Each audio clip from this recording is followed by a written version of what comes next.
Buenos días a todos. Bien. A petición de mi sobrina, de Fernanda, conocida en estos medios electrónicos como la Reina Cuervo, voy a darles una breve plática de lo que trata esta reforma judicial que se ha implementado en nuestro país. Voy a dar una breve plática, una breve explicación, con un lenguaje pues coloquial para que sea entendible por todos los que nos están viendo, pero al final de ello, también podré contestar las dudas que les vayan surgiendo. Realmente no nos vamos a tardar mucho, es una explicación muy sencilla de todo lo que está sucediendo actualmente. Para ello es necesario hacer una breve introducción. Yo soy Adrián, del tío de Fernanda. Soy juez de distrito, estoy adscrito en un tribunal laboral de asuntos individuales en el estado de Morelos. Y bueno, los comentarios que se hagan a través de este medio pues, únicamente son opiniones personales, no conllevan una verdad absoluta, simplemente puntos de vista. Para ello es necesario establecer previamente que todos los titulares que conforman los actuales órganos de impartición de justicia dentro del Consejo de la Judicatura Federal, como son juzgados de distrito, tribunales colegiados, tribunales de apelación, centros de justicia penal y los actuales tribunales laborales de asuntos individuales, pues llegan a estos cargos o llegábamos a estos cargos a través de una serie de experiencias que teníamos dentro de la propia institución, esto es, dentro del Consejo de la Judicatura Federal. A esto se le conocía o se le conoce todavía como carrera judicial, es decir, muchos de nosotros pasamos de ser oficiales, actuarios, secretarios, hasta jueces y magistrados. A grosso modo esto es lo que conforma la carrera judicial. Y accedíamos a estos cargos, pues, a través de ciertos exámenes de conocimientos que se nos hacían. Voy a hablar concretamente ahorita en este momento de lo que tiene que ver con los exámenes de jueces y magistrados. Estaban conformados por 3 etapas. La primera era un examen de conocimientos básicos a través de un cuestionario de aproximadamente de 100 preguntas. Los que alcanzábamos las mejores calificaciones, pues pasábamos a la siguiente etapa, que estaba conformada por resolver un caso práctico, es decir, nos citaban en determinado momento en la escuela judicial, antes el Instituto de la Judicatura Federal, y ahí nos daban un caso práctico, el cual podíamos resolver aproximadamente en 5 horas. Posteriormente se nos hacía un examen oral conformado ya fuera por un consejero de la Judicatura, un magistrado de circuito y un juez de distrito, y la mecánica de este examen oral consistía en exponer unos temas que se elegían al azar durante un término de 15 minutos y posteriormente a ello, quienes conformaban el sínodo, pues nos hacían preguntas orales. Obviamente las mejores calificaciones o los puntajes más altos eran los que accedían a los cargos. Bien, así es como se llegaba a ser titular de un órgano jurisdiccional, ya fuera de un juzgado de distrito o de un tribunal colegiado. Actualmente lo que pretende la reforma judicial es eliminar esta forma de acceder a estos cargos públicos y lo que se pretende es hacerlo a través de un voto popular, en opinión, como se dice en los medios y lo que difunden tanto la titular del Poder Ejecutivo como los que integran el Poder Legislativo, pues a su consideración, eso es por lo que decidió el pueblo. Al margen de estas manifestaciones, lo cierto es que la forma como actualmente se quiere ingresar a estos cargos, como ya se los había explicado, es a través del voto popular. ¿Qué implica este voto popular? Bueno, implica que en primera, pues que los actuales titulares pues dejen de ejercer sus cargos a partir del 1 de septiembre de 2025 para que las personas que sean elegidas a través de este mecanismo pues puedan acceder a estos cargos. ¿Qué requisitos se requieren? Pues a grosso modo únicamente se requiere haber estudiado la carrera de Derecho, tener un promedio de 8, llevar 5 cartas de recomendación, realmente una experiencia mínima puede ser de 3 a 5 años, es un punto que yo todavía no alcanzo a comprender si se les va a pedir o no esta experiencia. Esos son los actuales requisitos que se piden para que uno pueda acceder a estos cargos tanto de jueces de distrito como de magistrados de circuito. ¿Qué implicaciones puede tener esta situación? Bueno, pues como es bien sabido, pues las elecciones son muy factibles de ser corrompidas. Cada poder del Estado, esto es, tanto el Poder Ejecutivo como el Poder Legislativo como el Poder Judicial, cada uno de ellos va a poder proponer a 2 personas para estos cargos.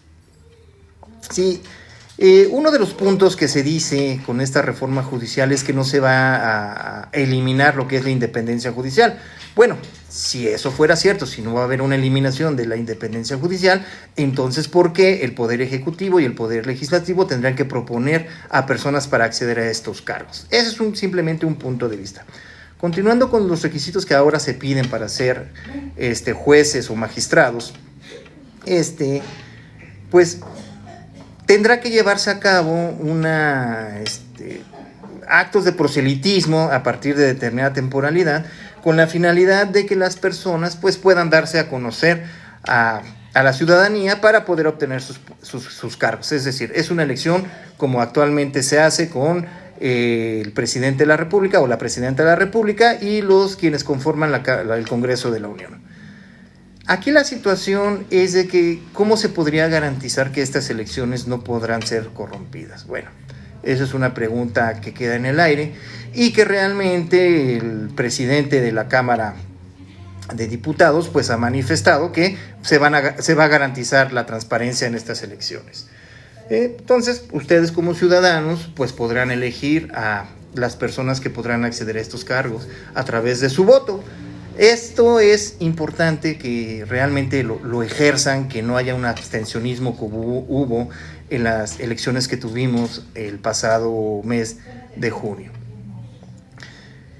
¿Qué repercusiones puede tener la elección a través de este voto popular? Bueno, pues realmente sin dudar o hacer menos a las personas que pudieran acceder a estos cargos, a los licenciados en Derecho, lo cierto es que la falta de experiencia sí podría ser un factor que impacte irremediablemente en la toma de decisiones.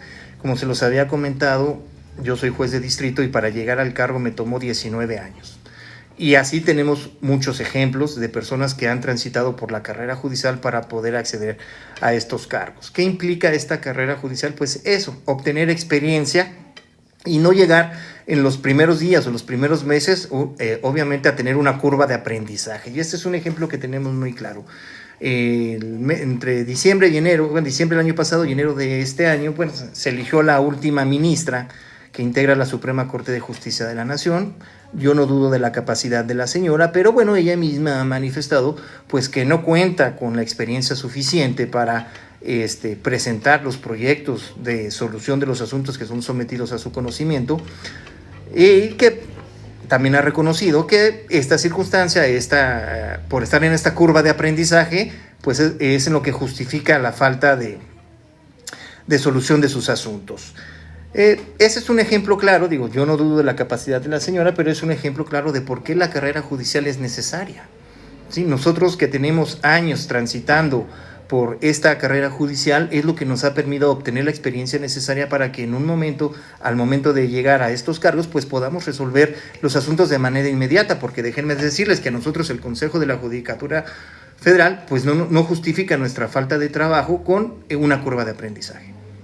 Cada año nosotros somos revisados, para hacerlo por el Consejo de la Judicatura Federal, a través de lo que podríamos decir un inventario de lo que hacemos, es decir, qué asuntos nos llegaron, qué asuntos resolvimos, qué asuntos tenemos pendientes. Esto es a grosso modo. Se rinde cada 6 meses lo que se conoce un informe circunstanciado, es decir, se manda esta estadística al Consejo de la Judicatura Federal y dentro de los siguientes 6 meses tenemos una visita física, es decir, el propio Consejo manda a una persona que viene a verificar estos datos, viene a ver cómo ha sido el funcionamiento del tribunal y una vez que ha hecho esta revisión, pues se emite una resolución, es decir, una serie de recomendaciones de qué es lo que tenemos que hacer para mejorar nuestro funcionamiento. Todas estas circunstancias, al parecer, podrían desaparecer con esta reforma judicial. No obstante, se va a crear un tribunal de disciplina, que es precisamente un órgano que va a conformar parte de lo que ahora es el Consejo de la Judicatura Federal y a través de los cuales se puede revisar el funcionamiento de los jueces. La circunstancia es que, ¿qué va a pasar con aquellas personas que decidimos contender en estas elecciones? Porque déjenme también les digo que a nosotros nos dieron la opción como titulares de poder participar en las elecciones o bien de declinar para ello. Como algunos podrán haber visto las noticias, pues hay una gran mayoría de titulares que han decidido declinar, es decir, de no participar en la elección y dejar sus cargos. Las decisiones que tomemos tanto unos como otros debe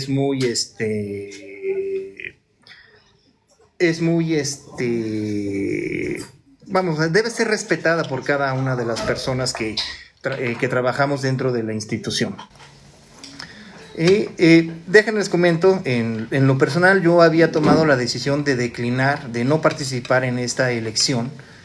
Sin embargo, platicando con algunas personas, inclusive abogados que llevan sus asuntos en el tribunal que presido, me hicieron ver que, bueno, también tienen un poco de desconfianza en lo que es esta reforma judicial, más que nada por la falta de experiencia de las personas que podrán llegar a ejercer los cargos de jueces de distrito o de magistrados de circuito. Y me comentaban ellos que qué posibilidad habría de continuar en el cargo, es decir, de participar en la elección. Pues a ellos se sentirían más seguros con personas con experiencia en la prestación del servicio que damos y no con personas que a lo mejor pues no pudieran tener este nivel. También les preocupa mucho el hecho de que al momento de llegar a resolver los asuntos, pues pueda haberse corrompido la situación por la influencia de las personas que pudieran apoyar a los nuevos jueces, a los nuevos magistrados a llegar a los cargos. Bueno, sí es cierto, es una realidad, y pongo un ejemplo muy, muy sencillo en esto. Uno puede venir como actor a demandar a un patrón, en el caso de la materia laboral, porque lo despidió injustificadamente, y el abogado del patrón pues podría ser alguna persona que con contactos o con con aquella influencia, para llegar con el juzgador y decirle, oye, pues acuérdate que nosotros te apoyamos, o recuerda que atrás de nosotros está fulanito de tal. Y pues bastaría una llamada para decir, oye, pues ya me comentaron que tienes un asunto así promovido por tal persona y pues voy a pedir el favor de que veas cómo lo puedes ayudar. Digo, eso de una manera muy decente. Es decir, sí se podría haber corrompido ahora el ejercicio de la función jurisdiccional.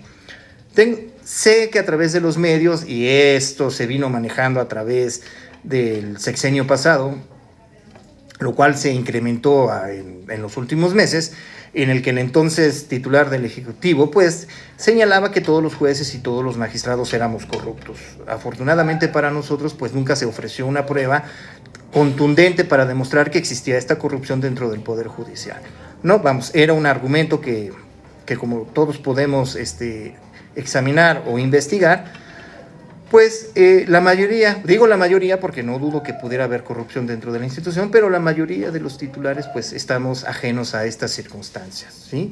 Es muy difícil, realmente créanme, es muy difícil cuando les digo que en el Poder Judicial los jueces y magistrados que resolvemos los asuntos realmente no nos dejamos influir por terceras personas. Resolvemos conforme a las constancias de autos y dictamos nuestras determinaciones de manera libre, sin influencia de ninguna especie. Entonces, muchachos, muchachas, esta es a grosso modo lo que puede traer la reforma judicial. Ustedes el día de mañana van a tener que elegir a jueces y magistrados bajo estas condiciones. Vamos a ver gente todavía con carrera judicial que sí vamos a participar o que pretendemos participar dentro de estas elecciones con la finalidad de garantizar a los usuarios del sistema que pueden todavía confiar en el Poder Judicial de la Federación. ¿Sí? Recuerden que lo que se pretende es que todos estos titulares que ahorita conformamos esta institución, pues algunos van a quedar fuera, algunos ahorita o más adelante. Vamos a recordar que para esto va a haber elecciones en el 2025 y en el 2027. ¿Por qué? Porque no se podría llevar una elección tan grande. Aproximadamente somos 1,700 titulares los que nos vamos a quedar sin trabajo, ¿no? Y ustedes multipliquen este número de 1,700 por 6. Eso nada más hablando de titulares del Poder Judicial de la Federación, porque esta reforma también impacta en aquellos titulares que conforman los poderes de impartición de justicia de cada uno de los estados. Entonces, hablando de Morelos, aproximadamente vamos a hacer un aproximado de, permítanme, ahorita les doy las cuentas, somos 17 personas las que vamos a participar, bueno, son 17, aproximadamente 17 personas las que se tienen que elegir, multiplíquenlo por 6, son 102,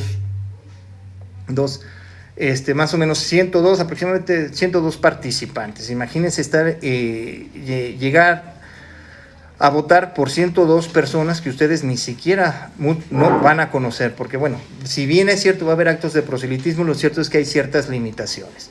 Entonces, nosotros como titulares que aún estamos en funciones, pues nos va a ser muy difícil hacer estos actos de proselitismo, porque tendríamos que elaborarlo sábados y domingos, porque de lunes a viernes tenemos que trabajar. Esa es una desventaja en las que nos encontramos.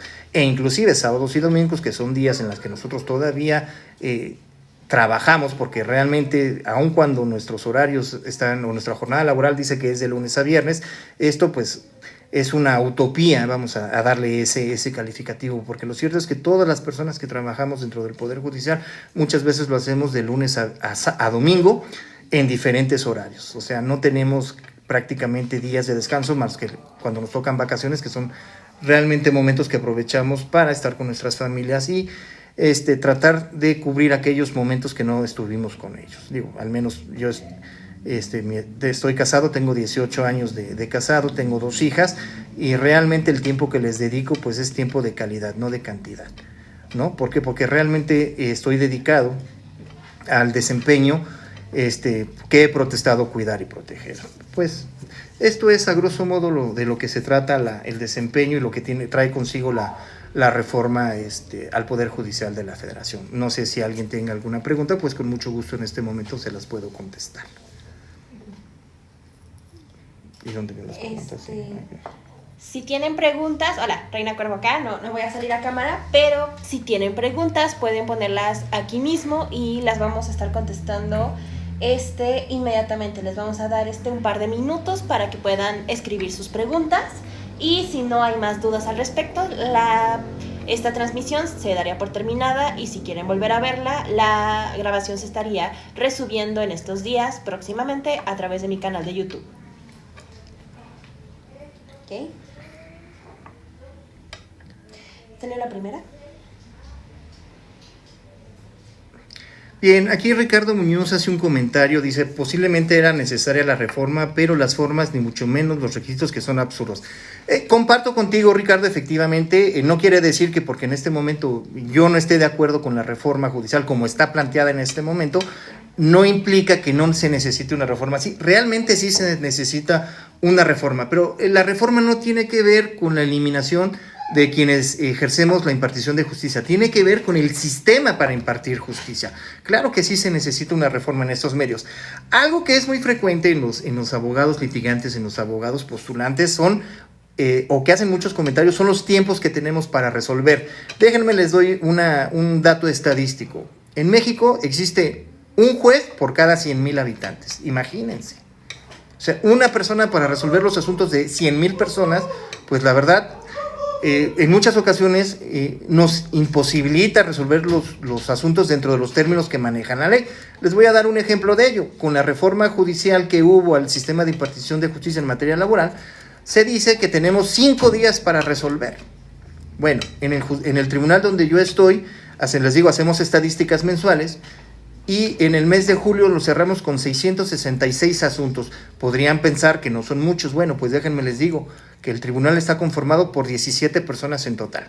Y de esas 17 personas, 6 son las que se dedican de lleno al trámite de los expedientes, a integrar los expedientes, y si le añaden a esa cifra a su servidor, pues somos 7. Entonces, imagínense, 7 personas para 666 asuntos, estamos hablando que cada uno de los secretarios, que son 3 secretarios, llevan más de 200 asuntos.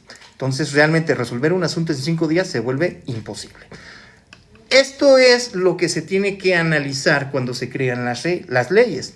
Uno de los derechos humanos que tiene nuestra Constitución y que está previsto en el artículo 17 es la pronta impartición de justicia. Es cierto, los asuntos deben resolverse dentro de los términos que prevé la ley, pero esta sería una recomendación a los legisladores, porque pues no por obtener la preferencia del electorado, pues crean leyes que son absurdas. Realmente yo creo que muchas veces los legisladores deberán hacer investigaciones de campo, esto es, acudir a los órganos jurisdiccionales y enterarse realmente de cuál es la función que desempeñamos.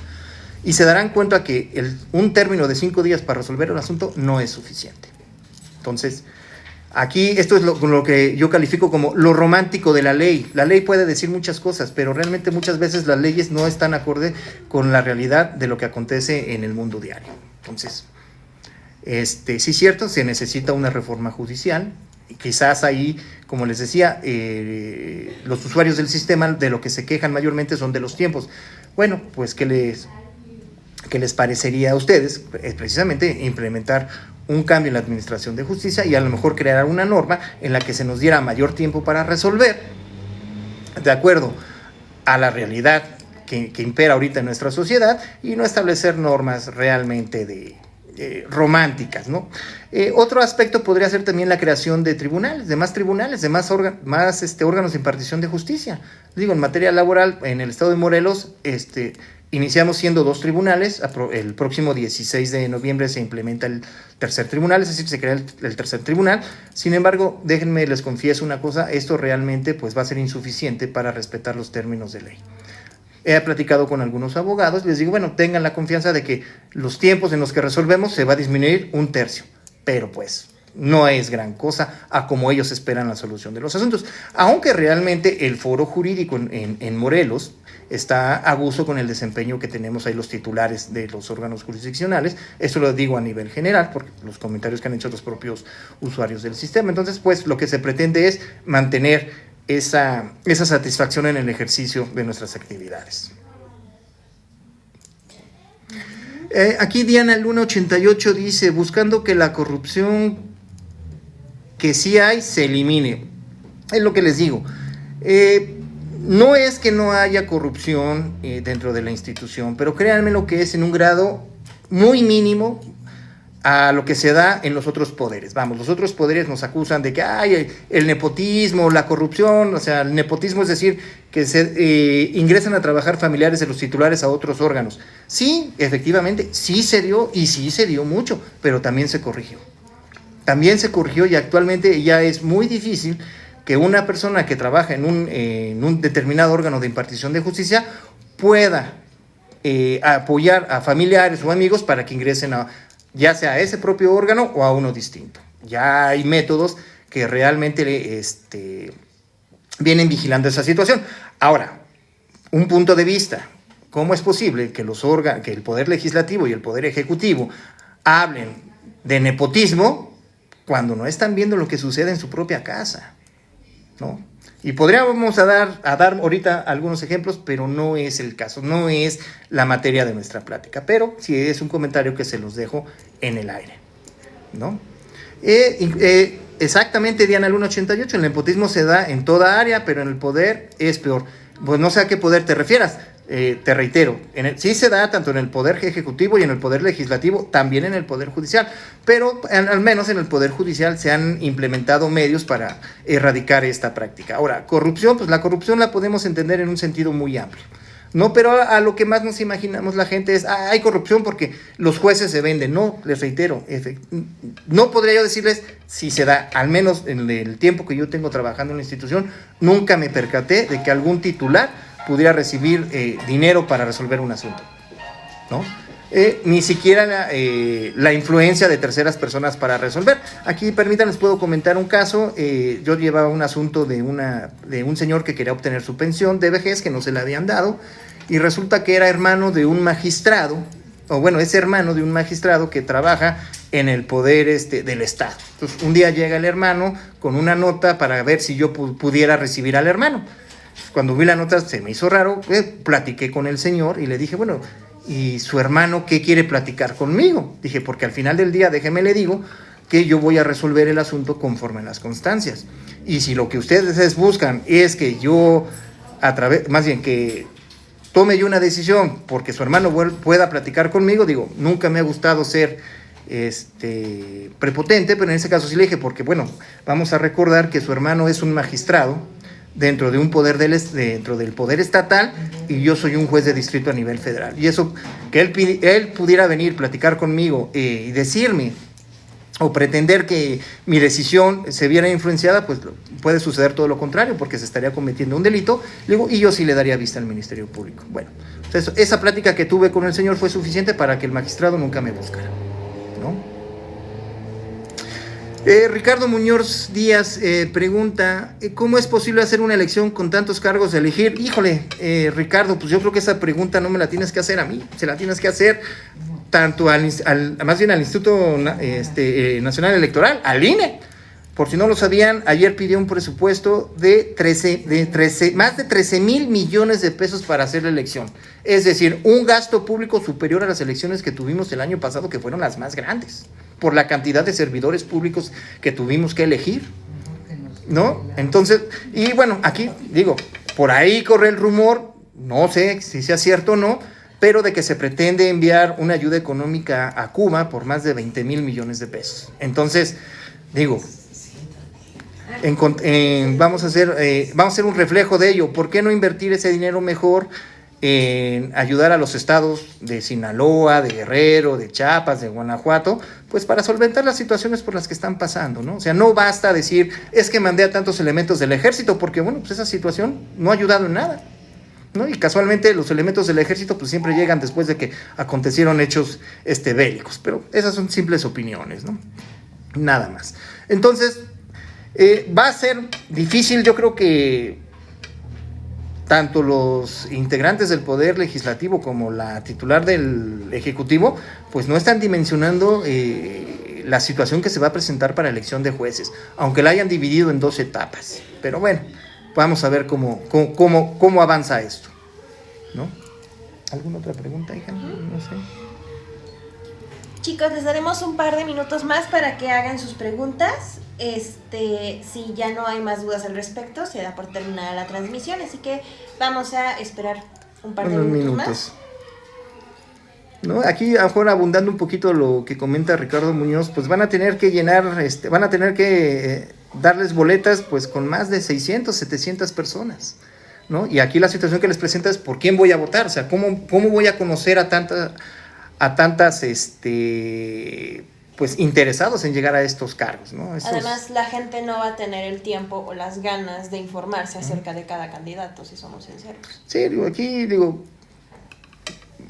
podrán ver en las noticias, estaban diciendo que, estaba yo leyendo hoy las noticias en la mañana, y decía que solo van a participar 33 titulares de los que actualmente ejercemos este cargo, ¿no? En las elecciones de 2025. Entonces, cada decisión de participar o no es muy respetable.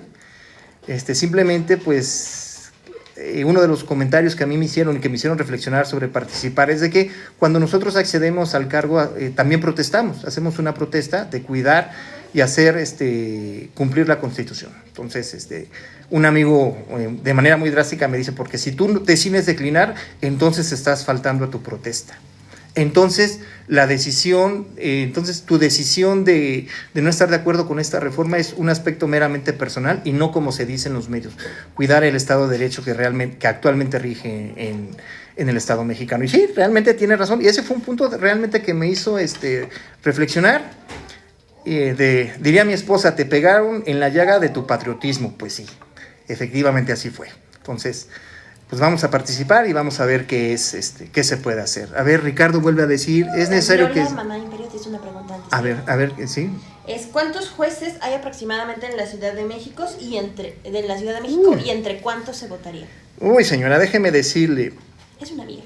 Sí, bueno, Gloria, yo cuando estuve trabajando en Ciudad de México, nada más para que se dé una idea, éramos 16 tribunales colegiados en materia de trabajo.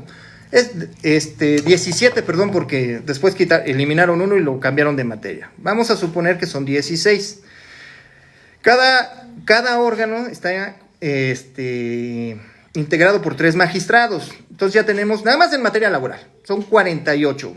Multiplique 48 por 6, son 288. Usted tendría la mitad, 144. Usted tendría que votar únicamente por magistrados en materia laboral, por 144 personas. Realmente desconozco cuál sea la cantidad de jueces y magistrados que hay en la Ciudad de México, pero nada más a nivel federal le voy a decir que hay jueces en materia civil, en materia laboral, en materia administrativa y en materia penal. Tenemos tribunales de apelación en materia penal, tenemos tribunales colegiados de circuito también en estas 4 materias que le he dicho, más aparte tenemos tribunales auxiliares, tribunales juzgados y tribunales que tienen que ver con esto de las telecomunicaciones, también con aspectos mercantiles, o sea, los que vivan en Ciudad de México aproximadamente tendrán que votar por más de 1,000 personas. Entonces, imagínense la cantidad de boletas que les van a dar. Digo, si ahora para estas elecciones, no sé ustedes, a pesar de que yo resido ahorita en Cuernavaca, mi credencial de elector aún está en Ciudad de México, me tardé 2 horas en poder votar, y eso que llegué temprano. Entonces, ahora imagínense cuántas boletas les van a dar para votar por más. Y eso es nada más hablando a nivel federal, porque también esta reforma también abarca o tiene un impacto, como ya les había comentado, en los tribunales superiores de justicia del Estado, ¿no? En los estatales, o lo que ustedes conocen como el fuero común. Entonces, imagínense, o sea... bueno, perdón, aquí veo, bueno, ya son cuestiones, señora Gloria, ¿no? Por acá también había un comentario que decía Ricardo, es necesario que se hagan foros de difusión para dar más información al respecto. Sí, Ricardo, efectivamente. Fíjate que un aspecto que nos hizo despertar a los que integramos el Poder Judicial de la Federación fue precisamente que estábamos muy aislados de la sociedad, o sea, no le dábamos a conocer a los ciudadanos qué es lo que hacíamos. Y quizá ese fue nuestro error, pero tiene una justificación. Muchas veces nosotros nos aislábamos de la sociedad para evitar precisamente que ustedes pudieran pensar que nosotros tomamos una decisión final al resolver un asunto con base en la influencia de las personas. Es decir, nuestras decisiones siempre queríamos hacerlas de manera imparcial, ¿sí? Y eso a la postre, pues nos afectó.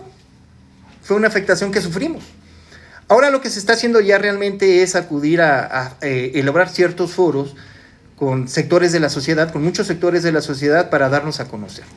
Y que se quiten esa mala impresión de que, pues, que los jueces somos arrogantes, somos soberbios, que nos subimos a un pedestal y ya de ahí nos bajamos, que vemos a la gente por encima del hombro. Bueno, es cierto, hay algunos titulares que son así, yo conozco uno que otro con los que trabajé, pero la mayoría no, la mayoría somos seres humanos comunes y corrientes. En mi caso puedo decirles quizás más corriente que común, pero no somos así, o sea, no somos así.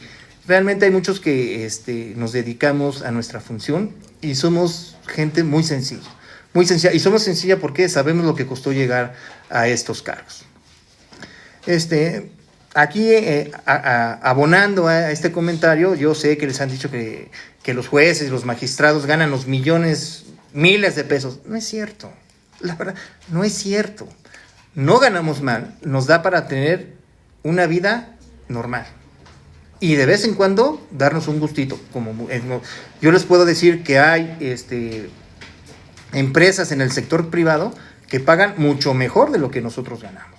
Así que lo que les vengan a decir de que es que los jueces ganan 200,000 pesos, que los jueces ganan 300,000 pesos al mes, no es cierto. Créanme que de ganar estas cantidades, mi esposa sería la más feliz. Así, inclusive. No, pero no es cierto. Digo, no ganamos mal, pero no ganamos esas cantidades, ¿no? O sea, no les doy montos ahorita porque, pues, no es correcto. Pero créanme, somos gentes igual que venimos muchas veces desde abajo picando piedra para llegar a estos cargos. No sé si hay otro comentario.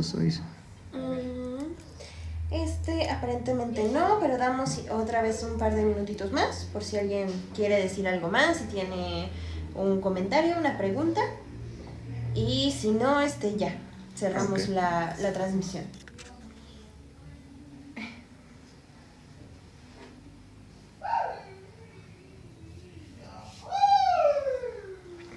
Sí, yo creo que ya no. Ok. De todos modos, si tienen alguna duda, con mucho gusto se la pueden llegar a hacer a Fer, y también con el mismo gusto yo les doy la respuesta correspondiente, ¿no? Chicos, vamos a proceder a cerrar esta transmisión en vivo. Les agradezco mucho a los que estuvieron aquí. Diana, Ricardo, Gloria. ¡Ay, no! Perdón. Ahí está su reina Cuerdo sin maquillaje. Nunca me maquillo. Pero muchas gracias por estar aquí, chicos. Les mando un saludo y un abrazo a los que tengo el gusto de conocer en persona. Y cualquier cosita, ya saben, me pueden hacer las preguntas, yo se las paso a mi tío. Y si es necesario, hacemos otra transmisión, ¿ok? Sí. Muchas gracias a todos por escucharnos. Hasta luego.